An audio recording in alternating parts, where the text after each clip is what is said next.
There's writing carved next to this weird thing. White sheep? It's smaller than the other containers.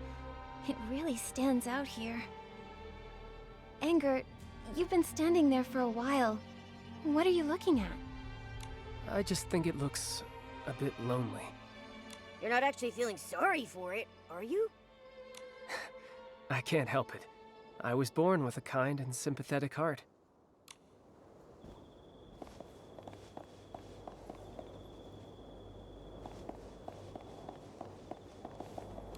Mothis? They already existed back in the Age of the Titans?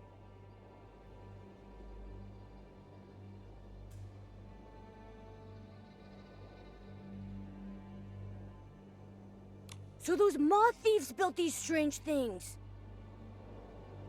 They call them cocoons. They're a type of container that can preserve a physical body for a long time, extending life. Later, likely because of the soul transfer, the cocoons were modified for the Titans to use. Looks like there's nothing more to explore here. Let's chat with Angered about what we found.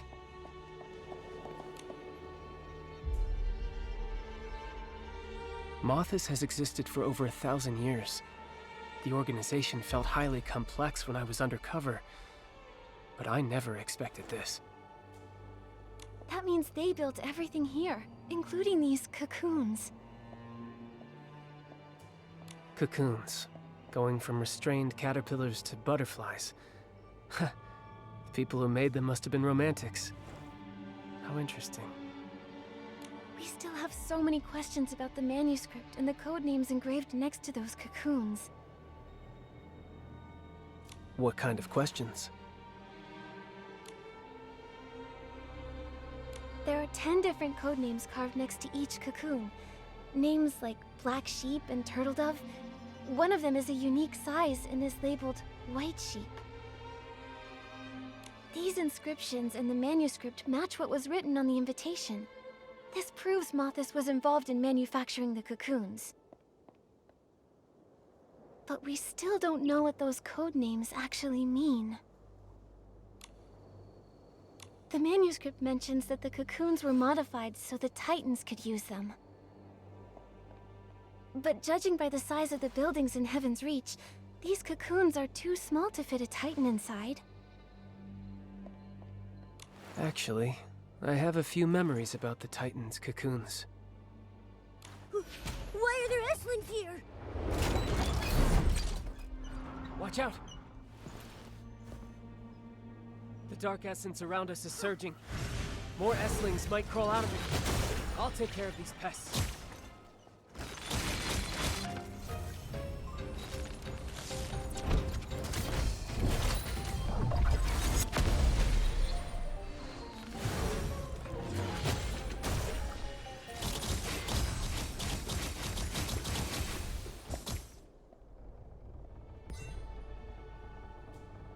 I can't believe that S-lings are in Mothis' territory.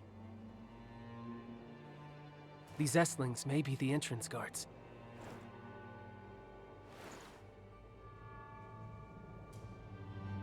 Oh, I bet there's a scandalous secret behind there.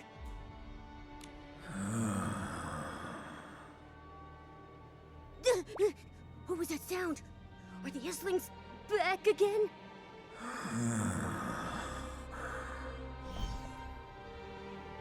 It's coming from above. Follow me through here. They can raise S-lings as guardians? Could it be that Mothis has some connection with the Abyss?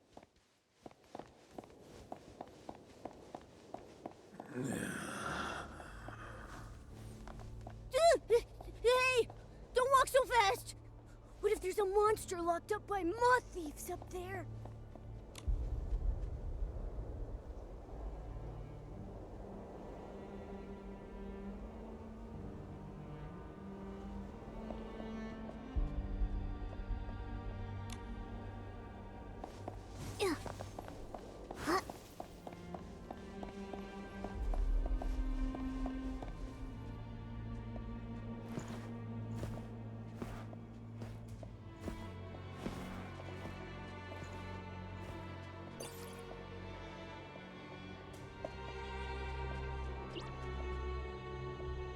are people inside the cocoons? They're huge. Could they be? They're Titans. The Titans. Are they still alive? Can the cocoons really extend life? Has my king arrived? Nikki, he's talking. Wow. The Titans were silent the last time I was here. I never thought they'd be alive in those cocoons. If that's the case, then why did they wake up so suddenly? Is it just a specific time? Or is it because of us? And why is Mothis preserving them here? I hope those who've experienced it can explain this to us.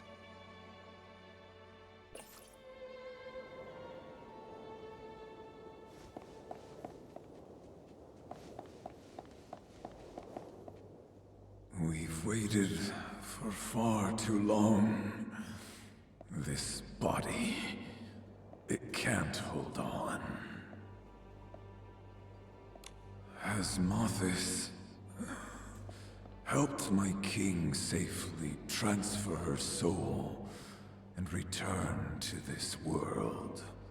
This body was preserved for my king, for the sake of my king's immortality. My king's immortality? What does that mean? That question is most intriguing. Were it not you, Mothis, who did offer unto my king the art of soul transfer? Whenever my king grew old, several youths were selected. Their bodies used to carry the king's soul. This has gone on for 1,000 years. Transferring the soul of the aging Titan King into a young Titan body to achieve immortality. That's impossible. Life and death are fixed rules. How could they do something so inconceivable?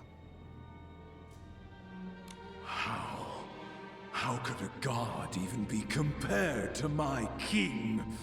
We only swear fealty to the one true master of Heaven's Reach, Her Majesty Asna. Asna. She was the first Titan King. So she's been living through generations using the soul transfer method with the help of Mothis. Wait, you lot aren't...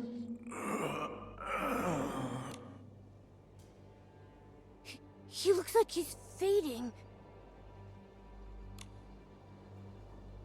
I still find it hard to believe that the greatest monarch in the hearts of the Titans chose to sacrifice her own people just to achieve immortality. According to him, Mothis presented the Titan King with this technique. Even a great ruler can be swayed by corrupt officials. You aren't messengers of Mothis, are you? They would never use a word like sacrifice. I'm sorry. We didn't mean to hide our identities. It's just that everything we just heard was so unexpected. You're small in stature, similar to those from Mothis. Aemon's mind has long been clouded. It's no wonder he mistook you. The nutrients in the cocoons have run dry. Would you mind adding a little bit more?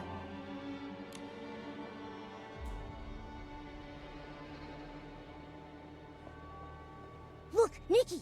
There are lots of vessels under the steps. Are the nutrients the Titan mentioned in those? Yeah, I can smell it.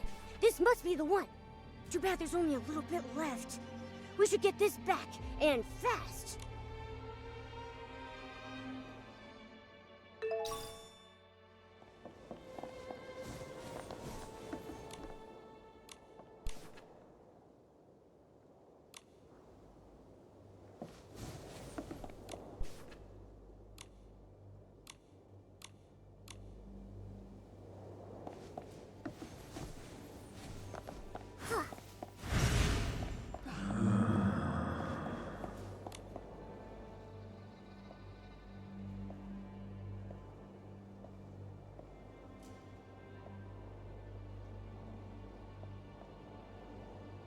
Thank you, kind lady.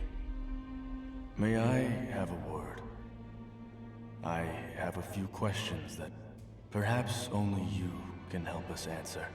You're very welcome. I have a few questions for you as well. The hosts are Heaven's Reach's darkest secret. Only a few high-ranking officials within Mothis may enter this place. Your arrival must signify that a change has occurred. Has the king successfully arrived? Or has Mothis left? I arrived here only a few days ago. From what I've seen, the Titan King isn't here. Mothis has control of the city. The Titans completely perished 1,000 years ago. If we hadn't come here ourselves, no one would believe that Heaven's Reach still exists. So it is true. The time spent slumbering within the cocoon was incredibly long. The moment we woke up, all three of us felt as though we were in an entirely different world. 1,000 years. Extinct. The king really did fail, didn't she? My king promised she would wait for me to repay her kindness. I know that she would never break her word. You're a liar. Still struggling with the truth. When we were first awakened, you didn't believe my theories.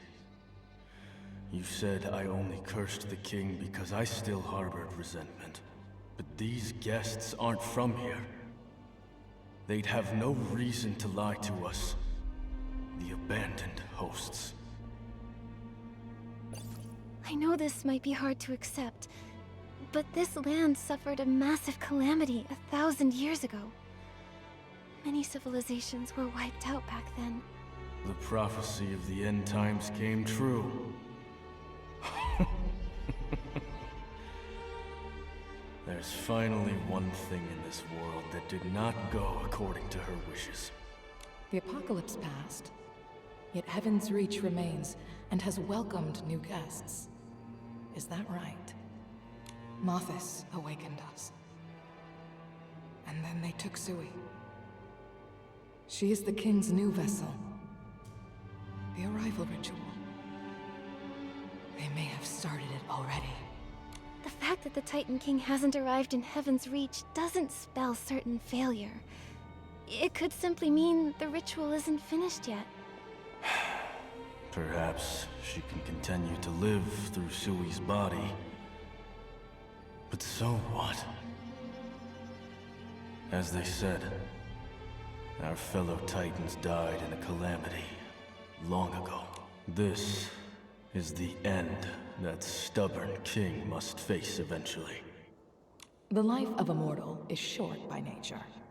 Yet Heaven's Reach still stands even after 1,000 years. In that sense, my king has not failed.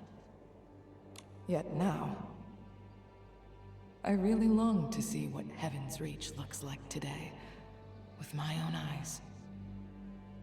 My king didn't abandon me.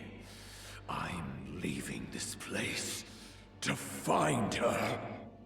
Then let's go together, my old friends. We're lucky enough to still choose how we die.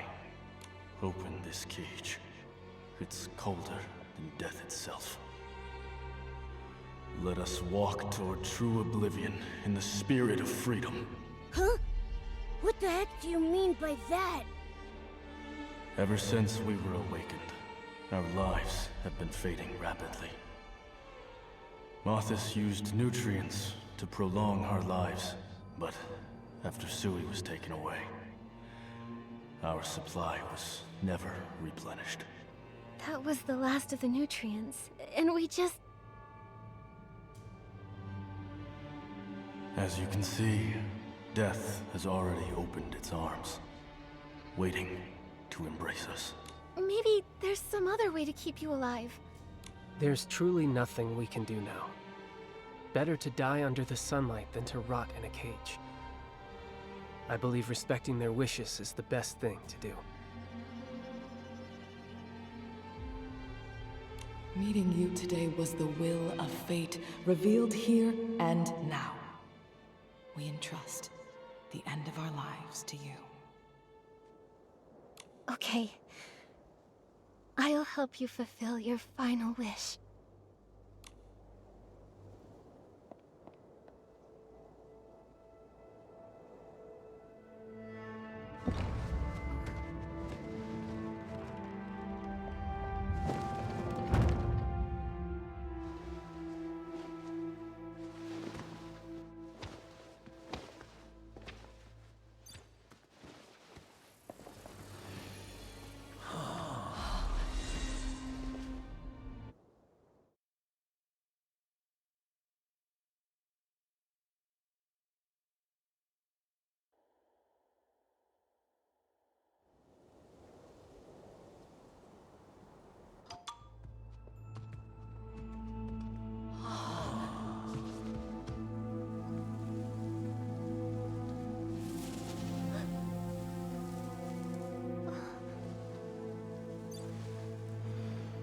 Heaven's reach is still radiant, glorious.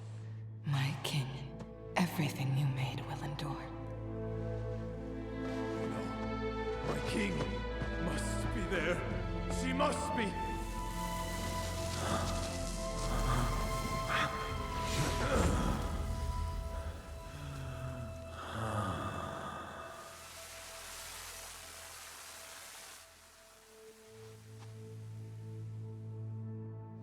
Irene, Fields, look at your bodies. It's all right, my esteemed guest. Nothing can outlast time itself. We should have left this world a long time ago. If you can tell the dying your name without it being an imposition on your culture, then Jairine and I would both like to remember you in our final moments. Nikki, that's my name. A name that feels as warm as sunshine. Thank you so much, Miss Nikki. According to our custom, if a person of noble stature witnesses our end, the funeral is considered complete. Miss Nikki, thank you for being our witness. And may you live forever in the light. Jairine, Fields, Amen. Goodbye.